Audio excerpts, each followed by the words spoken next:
Hello there, my name is McHorse, and welcome to Blockbuster 2.2 changelog video. Despite this video featuring only new Blockbuster features, overall, this is a pretty huge update of my mods. There are over 92 changes overall. In my opinion, this update is going to help you a lot. Let's get into it. Before we'll dive into interesting features, first, I must show a new feature added to F3 debug screen. If you'll toggle debug screen by pressing F3, you'll be able to see these paths. This quality of life feature allows you to preview actors' path. This can be useful where you need to sync up multiple actors, but you're not sure where they are going exactly. This path will let you know where do actors go. This feature is something really basic, but ironically, I got to implementing it only in 2021. This looks like a regular player recording. Nothing special, right? However, if we'll go and edit this player recording in the camera editor, there are now two new buttons on the bottom on both sides. Right icon button is a new recording button. What it does is allows you to record more frames after take you selected. Here you can see me recording jumping off the roof right after the actor landed. As you can see, it added more stuff to already existing player recording.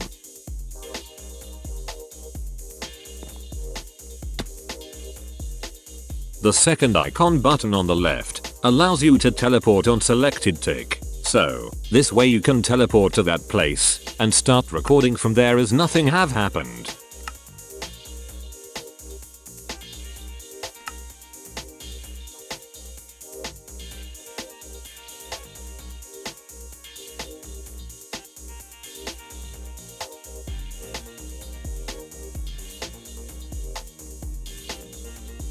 Cool thing is, if you record in the middle where there are some actions present, they won't be removed but be applied on top of new actions.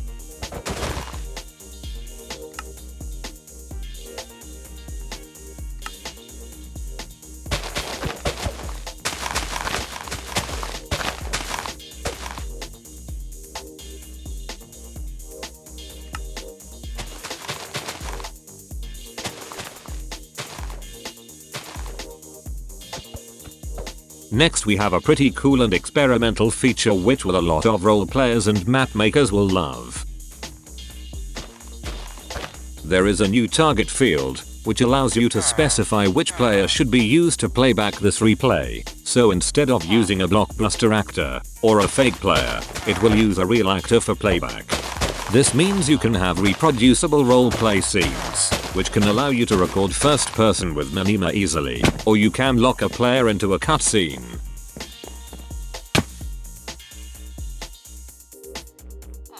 Keep in mind that this feature isn't magical, and it doesn't support fancy stuff like controlling mouse and opening and closing GUIs.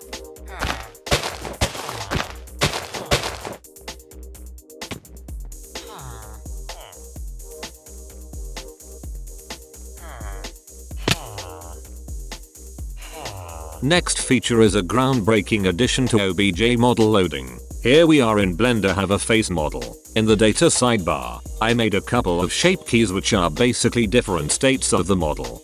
With Blockbuster 2.2, you can export different states of the model to Models Shapes folder, and they will act like shape keys in Blender. In essence, to use shape keys in Blockbuster, you need to export the same exact model, but with different geometry position and UV coordinates. Completely different models won't work. Right materials here is disabled because it has only one texture, but make sure you don't enable triangulate faces option or otherwise it wouldn't work correctly. Here I added the face model to Fred's body part, and removed the face from skin using multi-skin mask. If we'll go to materials tab, this model has shape key sidebar. Here you manage shape keys. In order to add a shape key, right click on the list, and add one. On the bottom, you can control the factor, or how much will the default state will be transitioned into selected shape key. 1 stands for fully applied, but you can go above and below 0. You can stack multiple shape keys together. You can also enable relative option, in order to apply transformation relative to already transformed geometry.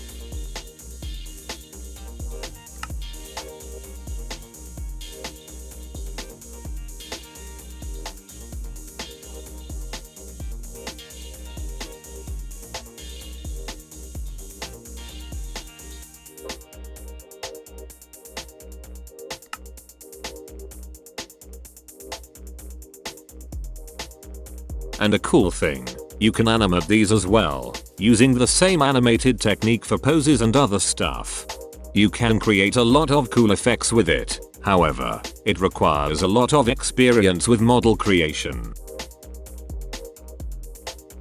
And last groundbreaking feature of this update is Cryfee's extension to Snowstorm particle system. Here I have the coolest option he added, which is collision of particles with entities, which is so cool. Of course, those new features are not compatible with Snowstorm web app, nor with Bedrock edition of Minecraft. There are a lot of options were added, like new toggles in particle space, and so many different new collision options spread out through at the bottom of the list. I haven't used these features yet myself, however here is a cinematic overview of new features from Cryfee himself.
Now we go into quality of life features. The first feature here is model block command. What it does is allows to manage model blocks via commands. Pretty cool, huh? This means you can create decorational props which can have different state and transition with an animation. As you can see, I can control the pose of that model block's morph there via these command blocks. Here is how it's done. You copy NBT data of a morph by right-clicking it, then you input model block morph, then position of the model block in the world, and then paste the NBT tag. And after executing a command, that model block at world coordinates will change to pasted morph NBT. Here is portcullis, that is vertical gate thingy, which can be controlled by these two command blocks. This is pretty neat. Next we have a pretty useful feature for sequencer morphs. There is a new bar on top, which is basically a playback bar. With it, you can preview the animation of the sequencer morph. You can play, pause, go to specific frame and stop the animation.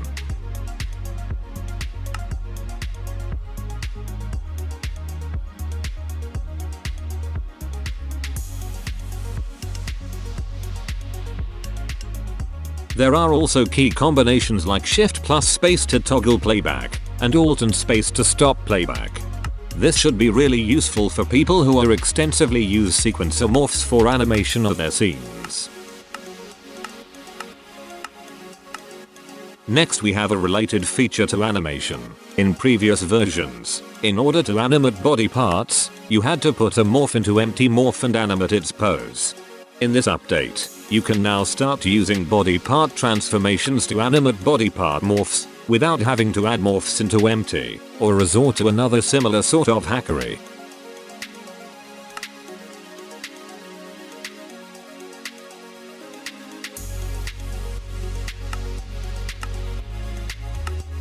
There was also added a toggle to disable that sort of behavior, however, it's enabled by default for all pre-existing morphs. I have no idea how many people are using playback buttons, but according to the poll, 74% of the people who watching my videos aren't subscribed. Just kidding, but according to the poll, it's something a lot of people wanted, so here we go.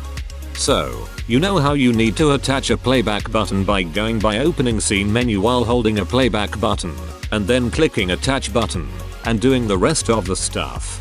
Well, screw that. Now you can just use the playback button while sneaking, and there you can pick a scene, and a camera profile, which you want to attach to held playback button. Don't forget to press that subscribe button, I meant done button, haha. Last but not least, quality of life feature is support for aperture camera roll for limbs. If I'll change the roll using aperture's roll to the models that has one of the limbs with enabled roll, you'll see that the limb would also roll. It can be enabled and disabled in the model editor. The name of the option is roll.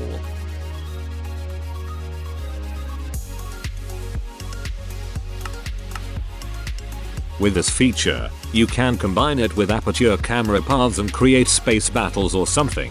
It's up to you what you can do with it. And finally, we get into minor GUI tweaks. In MacLib 2.2, you can copy and paste transformations by right-clicking anywhere in the transformation area.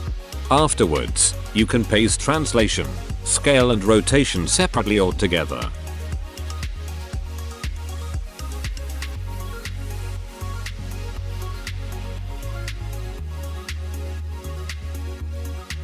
Beside copy and pasting separate transformations, you can also copy and paste entire pose between Pose Editor in Blockbuster's Morph Editor and Pose Editor in Blockbuster's Model Editor.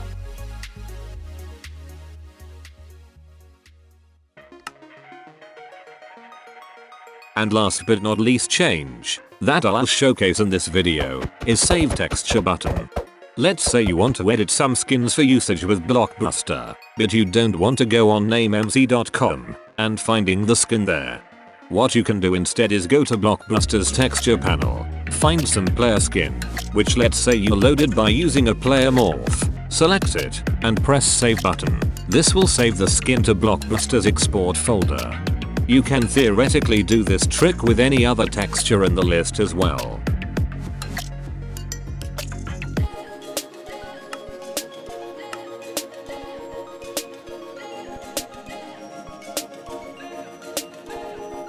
And there we have player skins in the skins folder.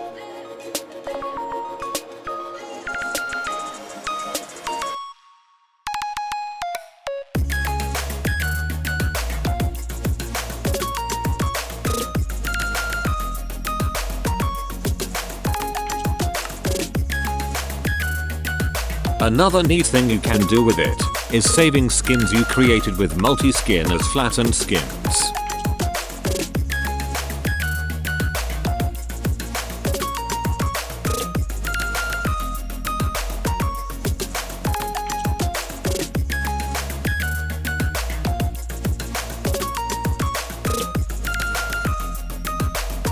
Like this.